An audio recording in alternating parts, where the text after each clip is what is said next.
ज्ञान आश्रम को सब्सक्राइब करें और सारी नोटिफिकेशन के लिए बेल आइकन दबाएं। हेलो दोस्तों, ज्ञान आश्रम में आप लोग का स्वागत है। क्लास 11th के बच्चों के लिए अब अगला वीडियो फिर से आ चुका है। इसमें हम लोग बात करेंगे किसके बारे में? लेखांकन की सीमाएं और लेखांकन के महत्व। इन दोनों बिंदुओं को आप लेखांकन की सीमाएं महत्व बोलिए या लेखाकर्म की सीमाएं महत्व बोलिए, बात एक ही है, ठीक है। लेखांकन लेखाकर्म दोनों में आपको यही पॉइंट लिखना है। तो जो भी बच्चे पहली बार चैनल पे आए हैं वो चैनल को सब्सक्राइब करेंगे, बेल आइकन पे क्लिक करके नोटिफिकेशन को ऑल पर सेट करेंगे। साथ ही साथ आपको कमेंट में प्रेजेंट सर लिखना है ताकि हमें पता चले कि हमारे साथ कितने बच्चे जुड़ रहे हैं, ठीक है। और आप करेंगे क्या? वीडियो को लाइक भी करिएगा और दूसरों तक शेयर भी करिएगा ताकि उन लोगों को भी पता चले इस चैनल के बारे में और वो भी पढ़ सके, ठीक है। तो चलिए टॉपिक को स्टार्ट करते हैं। जब हम बात करते हैं लेखांकन की सीमाएं, और सीमा किसी भी चीज का हो, चाहे लेखांकन की बात हो, चाहे आपकी बात हो, चाहे हमारी बात हो, तो सीमाएं हमेशा उस बिंदु को बताता है जो आपकी कमजोरी होती है, ठीक है। हमेशा हम क्या नहीं कर सकते वही तो हमारी सीमा है, ठीक है, क्योंकि उसके अंदर तक की सारी चीजों को हम कर सकते हैं। तो ये हमेशा कमजोरी की बात करता है, जिसमें हम लोग सबसे पहले कमजोरी बोलते हैं लेखांकन की जो सीमा है वो क्या है? गुणात्मक तत्वों की उपेक्षा या अवहेलना। गुणात्मक तक और संख्यात्मक तक तत्व, जो हम लोग संख्यात्मक तत्व जो होता है केवल उसी को लिखते हैं, क्योंकि हम लोगों ने यहाँ पर क्या किया? केवल और केवल मौद्रिक तत्वों को ही इसमें शामिल किया है। वित्तीय लेखों का ही हम लोग क्या होता है, वित्तीय सौदों का ही लेखा करते हैं, मौद्रिक तत्वों का ही लेखा करते हैं और गुणात्मक सारे छोड़ देते हैं। गुणात्मक का मतलब क्या है? कोई माल किस प्रकार की बन रहा है उसका हम लोग अवहेलना करते हैं, लेकिन माल कितने का बनेगा उसको हम लोग लिखते हैं। बात क्लियर है? तो लेखांकन सबसे बड़ा गलती यही करता है कि गुणात्मक सारी चीजों को छोड़ देता है। जैसे क्या है, हम किसी चीज पे कितना खर्च करते हैं ये तो लिख रहे हैं, उस खर्च से हमें किस क्वालिटी का रिजल्ट मिल रहा है ये हम लोग नहीं लिख सकते हैं। तो यही बात होता है, तो इसका सबसे बड़ा कमी ये हो जाता है। फिर उसके बाद ऐतिहासिक लागत पर आधारित। ऐतिहासिक लागत पर आधारित क्या होता है कि लेखांकन में उन्हीं चीजों को लिखा जाता है जो हो चुका है, क्योंकि भविष्य तो कोई भी नहीं लिख सकता।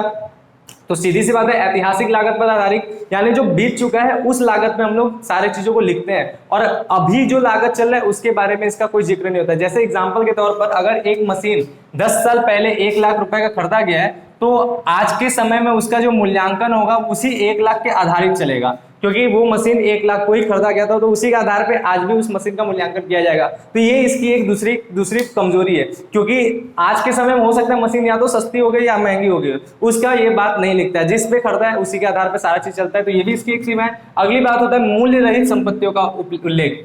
लेखांकन में कुछ ऐसी संपत्तियों को भी लिखते हैं जिसे हम लोग कृत्रिम संपत्तियां या नाम मात्र की संपत्तियां कहते हैं, ठीक है। जिसे हम लोग क्या कहते हैं? कृत्रिम संपत्तियां या नाम मात्र की संपत्तियां। इसके बारे में आप लोग आगे भी पढ़ेंगे, ठीक है। या नाम मात्र की वो संपत्तियां क्या होती है? असल में संपत्ति नहीं होता, लेकिन लेखांकन में दोहरा लेखा प्रणाली को संतुष्ट करने के लिए हम लोग इसको संपत्ति के पक्ष में लिखते हैं। और इसमें क्या होता है, इसके अंदर हम जितनी भी मदों को लिखते हैं वो असल में संपत्ति नहीं होता, बल्कि या तो हानि होता है या तो खर्च होता है, जिसको प्रारंभिक व्यय कहते हैं। प्रारंभिक व्यय खर्च, लेकिन उसको संपत्ति की तरफ लिखा जाता है, ठीक है। विज्ञापन का भारी विज्ञापन व्यय संपत्ति की तरफ लिख दिया जाता है। या फिर आपका क्या होता है, आप अगर किसी प्रकार का हानि हो जाता है जिसको बांटा नहीं गया है, उस हानि को भी संपत्ति के साइड में रखा जाता है। तो यही बात है। तो इसमें ये भी इसकी एक कमजोरी है कि कुछ ऐसी संपत्तियां होती है जो मूल्य रहित है, जिनमें कोई भी मूल्य नहीं है। अब एक बात याद रखिएगा, ये 2 वर्ड में कंफ्यूजन अक्सर होता है, जो भी बच्चे कॉमर्स लेते हैं, रहित और सहित में।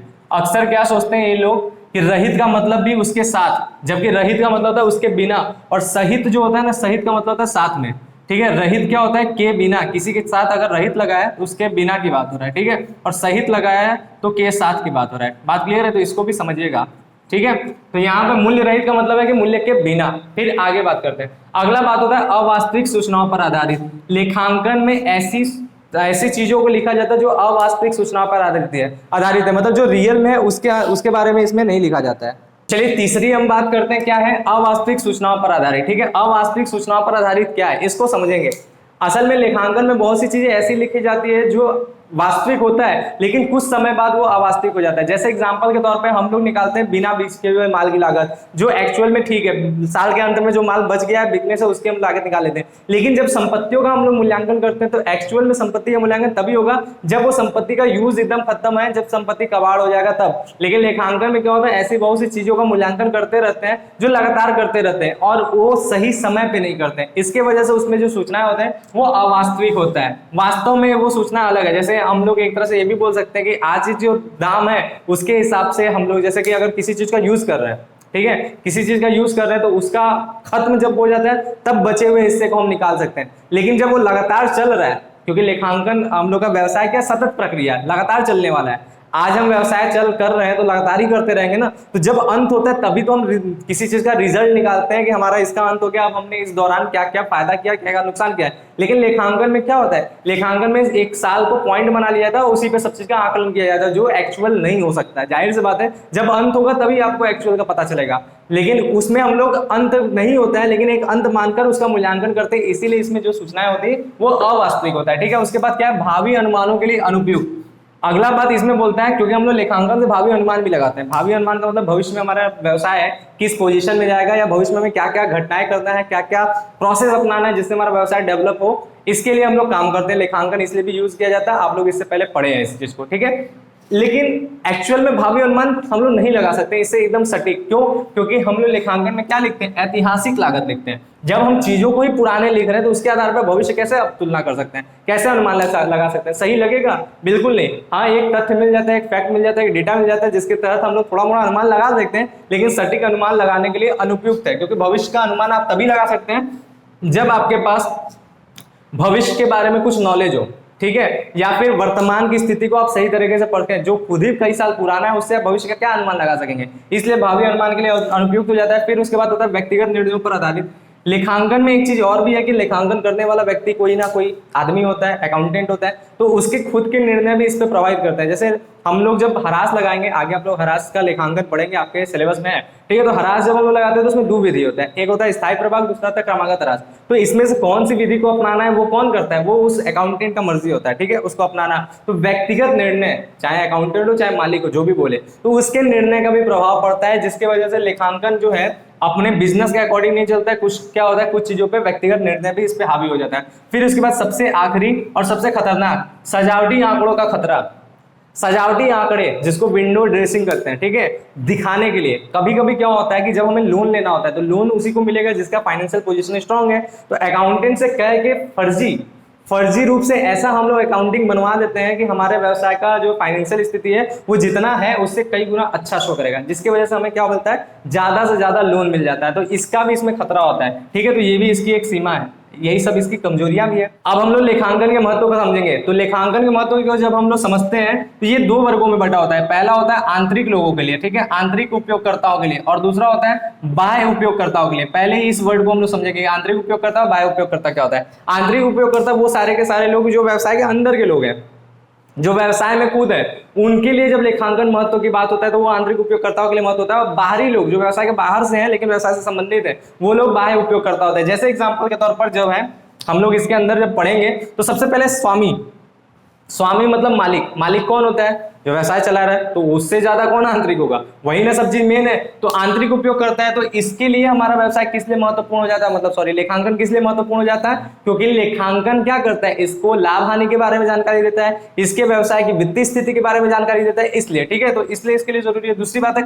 प्रबंधक के लिए क्यों लेखांकन जरूरी है, ये भी आंतरिक है, क्योंकि प्रबंधक क्या करता है, व्यवसाय का प्रबंध करता है, तो अंदर ही रह के करता है ना, व्यवसाय के अंदर का ही पार्ट है। तो इसीलिए अब इसके लिए क्यों जरूरी है, क्योंकि लेखांकन ही इसे डेटा प्रोवाइड करता है कि कौन सा डिपार्टमेंट अच्छा कर रहा है, कौन सा डिपार्टमेंट खराब कर रहा है, कहां पे बहुत अच्छा काम हो रहा है, कहां पे बहुत खराब काम हो रहा है, कहां पे क्या कमी है, कहां पे क्या बहुत अच्छा है। तो इस चीज को, तो इससे इसको डेटा मिल जाता है जिसके जरिए उचित प्रबंधन कर पाता है। और उसके बाद कर्मचारी भी व्यवसाय के अंदर के लोग हैं। अब इनके लिए लेखांकन क्या काम करता है, तो लेखांकन इनको बताता है कर्मचारी को कि इनकी उचित जो है श्रम मिल रहा है कि नहीं, श्रम जो है इनको जो पैसा है वो सही तरीके से मिल रहा है कि नहीं काम के अकॉर्डिंग। तो ये बात हो गया, ठीक है, तो ये भी, इसके लिए भी हमारा क्या है, लेखांकन जरूरी है। तो ये तीनों के तीनों मिलकर आंतरिक उपयोग करता है, और इसके बाद के सारे बाह्य उपयोग करता है, जिसमें सबसे पहले बात है उपयोग, आपूर्तिकर्ता तथा लेनदार दोनों एक ही होते हैं। आपूर्तिकर्ता जो आपके माल को बताता है कि आपके पास कितना माल है, ठीक है, मतलब आपके माल को वो आपूर्ति कर रहा है, सप्लायर मतलब कच्चा माल जो आपको देता है, जिसके जरिए आप पक्का माल बना के बेचते हैं, या फिर अगर आप पक्के माल में व्यवसाय करते हैं तो जिससे आप माल खरीदते हैं, एक्चुअल बात ये है, जिससे आप माल खरीदते हैं वही क्या होता है, आपूर्तिकर्ता होता है।